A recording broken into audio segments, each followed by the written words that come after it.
Alright guys, Steve Supremo here, and welcome to the inaugural episode of The Roundup. So first and foremost, what is The Roundup? It's pretty much like it is in the title. It's a roundup of everything that's happened during the week in the gaming space, or entertainment space if I think it kind of blends in with what we're talking about. So it could be TV series, it could be stuff in gaming, games I've been playing, gaming news, just a roundup of my thoughts and opinions on the stuff that's been going on. And I have to give a heads up on this one. I literally just recorded it, and then when I looked down on my mic and saw the red button that said it was muted the whole time, that just really brightened my day. So let's do it again. So anyways, the first thing I want to talk about is the Fallout TV series. I didn't get a chance to talk about it last week. I recorded a review on it and kind of did something, but I'm horrible at reviews. So I'm just going to make this short and sweet and talk about it here in the roundup. The Amazon series Fallout. I had my mixed opinions going into it because Amazon has been a roller coaster ride for me when it comes to television series and stuff that they're making on their streaming apps. Stuff like the Terminal List I thought was really cool, but then Rings of Power I thought was awful.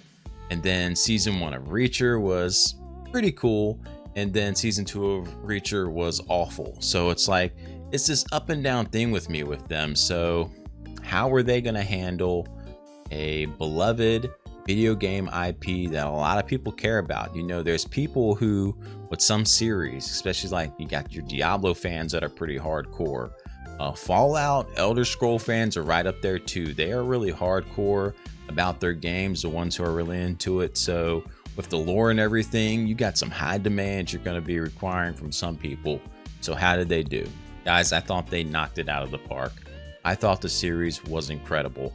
And I'm a late bloomer when it comes to the Fallout games. I started with Fallout 3. It might be when a lot of you guys started was Fallout 3.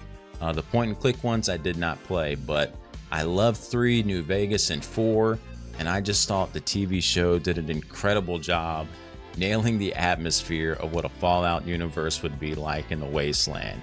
It had the comedy, it had the cool like quest feel of an adventure that it seems our main characters are going on. It literally looks like they're doing a quest you would do in a game within the TV series. I love the color palette and everything of the Wasteland. You know, in 3 in New Vegas, everything was still kind of brown. I mean, hey, we just had nuclear bombs dropped everywhere, so of course there's not going to be a lot of color. But I think the way the TV show does by incorporating more Fallout 4 look and the Fallout 76 look does a great job and brings more to the show, like having that color palette. And speaking of the characters, I think that's where they did the best job. It has 4 main plot lines going on following certain characters in the series. You're following Lucy, who again, she just came out of the vault. She's out on a mission to find her father. You figure this out really on in the first episode. And then you got your other characters, Maximus with his storyline in the Brotherhood of Steel. You got the Ghoul and his storyline, which he's just a bounty hunter, but he's got a past that takes place in flashbacks that's really interesting watching. And then his journey, how it intertwines with Lucy, really cool. And then you got Norm, who's Lucy's brother, hanging back in the vault, uncovering the secrets of what's going on in these vaults truly. Now, if you've played through the games and stuff, we already know like what the secrets are behind the vaults, but people who are just getting into this for the first time are probably going to be like, wow, like this is crazy what's going on. But they do a great job at keeping you invested in every storyline. Other series are horrible at this. The Witcher is a prime example. Anytime Geralt's on the screen, Henry Cavill, the series was awesome, especially in season 1. But anytime they went on these stray side stories with the other characters, we didn't care. It was awful. So they do a great job in this series of just really making you be invested in every storyline. It's mainly because every actor is really good at the story they're in, and every story is pretty entertaining that you have going on. You would think that Norm, his story would be like the bottom tier one, but him uncovering these secrets, guys, I'm telling you, it's a great storyline in itself. So I really enjoy the direction they're going with it. I cannot wait until season 2. Just unfortunate with how shows are being made these days, especially on the streaming services. It just takes so long between seasons. I can't wait for it, but it could be 2 years before we see something else, which is a downside. The cost of development and stuff and how long it takes for these final post-production things just seems like it takes forever. It's not like back in the day with me growing up and you're getting a new sitcom every fall. Every fall you're getting 20 something episodes filling in that void, and I could always count on like a new season of Home Improvement, new season of Everybody Loves Raymond, and it's just not that way anymore. But I've loved it so far. What have you guys thought? Leave it in the comments below. All right, so next up, let's actually talk about some actual gaming news. One of the big things making waves recently was Stellar Blade. Stellar Blade comes out today on the 25th of April, and it's been received pretty well so far from the early reviews that we've seen online. Me personally, it wasn't a game that was on my radar. We're seeing so many of these Dark Souls-ish or Souls-like type games coming out recently, and it does nothing to stick out for me. It just looks like every other generic one that's been coming out. So there's nothing there really grabbing me to want to play it. So if I'll watch some other people play it, and then if it starts to look cool, I'm like, all right, maybe I'll buy it when it's cheaper, but it's just not grabbing me at the moment. It's been making waves though, pretty much because of the main character's look and her physique. You know, it's crazy because 2024, there's someone always complaining about something. We're built on complaints now, it seems. But going up through the gaming industry, like my whole life, when a new game was come out, pretty much the females and everything were always portrayed a certain way in the video game. So maybe it's just something I'm used to seeing. Like, females have always been attractive and good looking. That's how they've always designed them throughout the gaming space. But it's like reached a point where I guess some people are upset by that, even though this is all in a fantasy land and none of this is real. But maybe it's pushing these false expectations out there on women, when I think there's plenty of stuff that do that in real life. Why go after the video game space of it all? I don't understand it, but again, I'm not a woman. I just know when I see these male figures in the game, it doesn't cause me to feel bad about myself or anything like that. It's just a personal thing for me.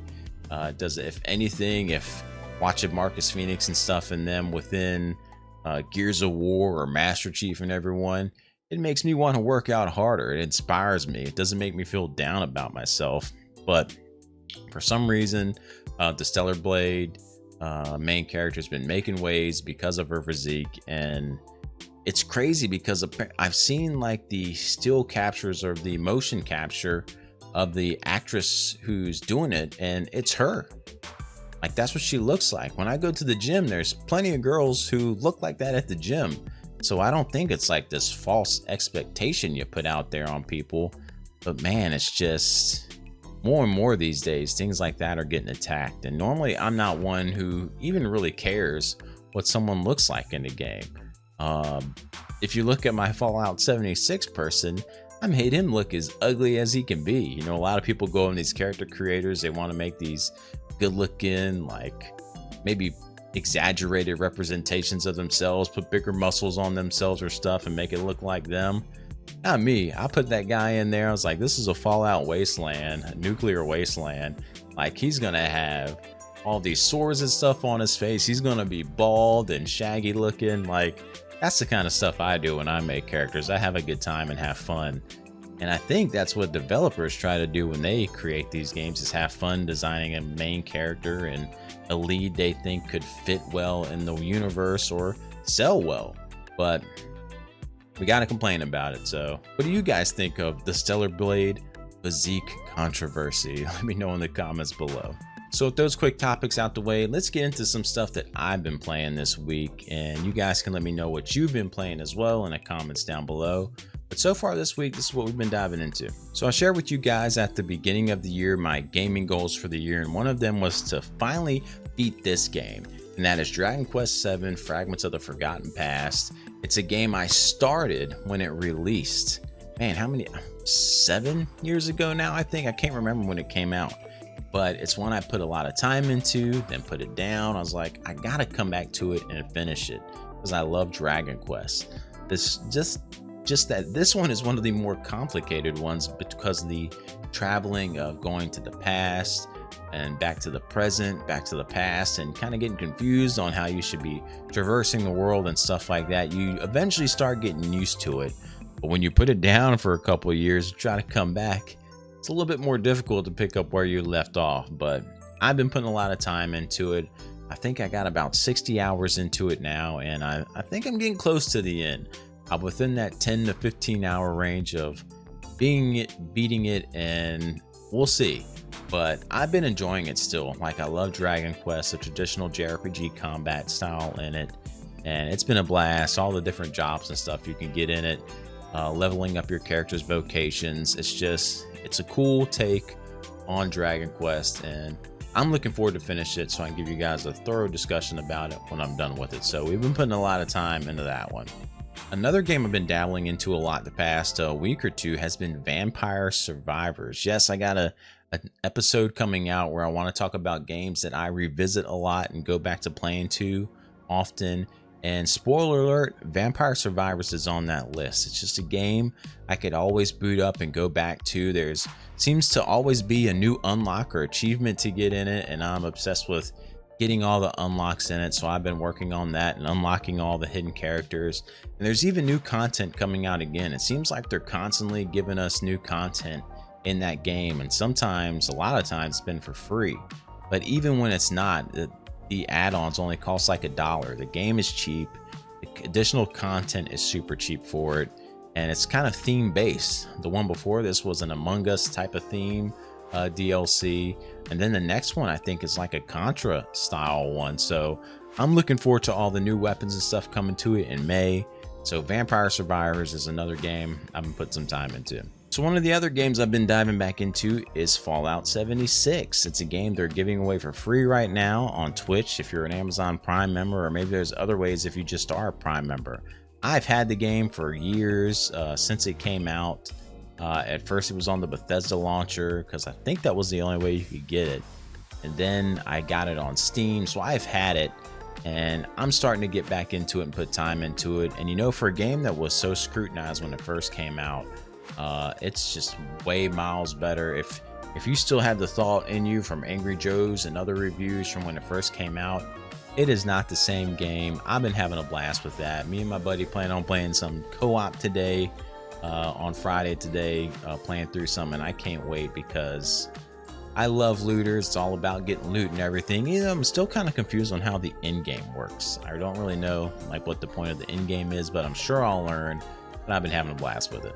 And last but not least, we'll talk about this game, and that is Black on the PS2. You know, I like watching Pete Dorr stream on Twitch a lot. I'll put him on to the side in the background, just because it's awesome to support him still after all these years. So I enjoy watching his streams.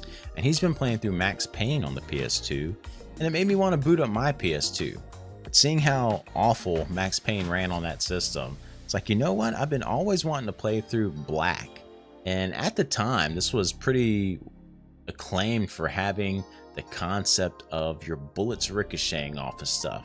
That's the main thing I had remembered about it. So EA Criterion game, I've been having a blast with it. It's just your standard first-person shooter.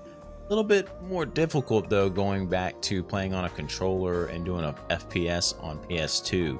We're not as dialed in as these days, especially with the customization for your sensitivity and stuff, but I'm still having a good time.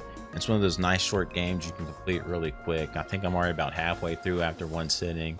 I'll probably finish it off this weekend. So that's all the stuff I've been playing recently. You guys let me know in the comments below what you've been playing. All right, and the last thing I want to share with you guys before we head out is a quick little pickup I got. You know, if you've been watching the channel, got a good buddy Garrett who I bought a lot of collection stuff off from, and a couple months ago I bought a bunch of guides and art books from him, and CDs and soundtracks and all that stuff. Well, he contacted me a couple weeks ago saying, hey, I found some more of the art books and the guidebooks that were in a closet and everything. You can come and pick them up since you've already paid for them. They're all yours for free. So whenever you're in the area, come on by and get them. And we were in the area this past weekend, so I went ahead and grabbed them. I want to show you guys what I picked up from them. First ones I'm going to show here are ones I don't plan on keeping. So if anyone's interested, let me know and hit me up and we can work out something for them. But I'm just not into the game series or the TV show, but it's these right here. The Hatsune Miku, like these art books here. It had glare because of the lighting.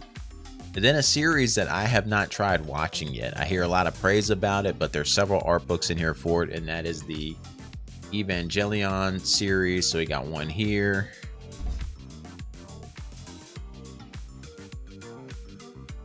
That's another Hatsune Miku.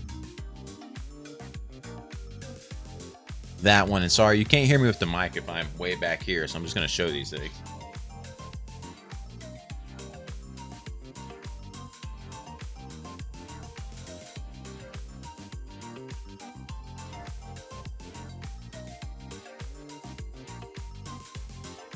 So all these art books, yeah, a big stack of stuff here. But the ones I am going to be keeping, show you now. Oh, and another stack of smaller stuff. Horizon, Soulstorm, got some Final Fantasy VII Rebirth and everything in here, so little tiny ones too. Now these are the ones I'm keeping. Now these are probably some pretty common guides right here that no one really cares about, but I really love the franchise, and that is Halo. And we got 3 heavy-duty collector's editions guides here for 4, Reach, and 5. So definitely hanging on to these because I keep anything Halo. Halo is one of my top favorite games of all time, a series, so this is staying. All right, next up is a pretty hefty, beefy set itself, and I might have to back away from the camera here to show it again. But it is the Final Fantasy, the Sky Art of Final Fantasy series. And when you open it up, it's got 3 collections inside, so it's a really nice set. So looking forward to keeping this one and adding this into the collection as well. All right, and last but not least, and this is my favorite 2 items from the lot here, and that is the Dark Cloud 1 and Dark Cloud 2 Prima strategy guides here.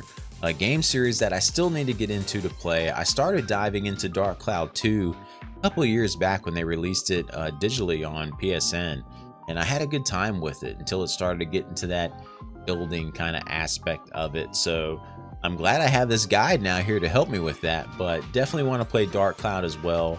I love level 5 in the games they make, so I need to dive into these, and now that I got these guides handy, gives me all the more encouragement to dive in and tackle them. So awesome to add these. So there we go, guys. That was the roundup of everything going on this week. Quick little pickups video, shared my thoughts on some stuff. So leave your comments in below on all the topics and let me know how your week in gaming has been going. Until then, I'll catch you guys in the next one.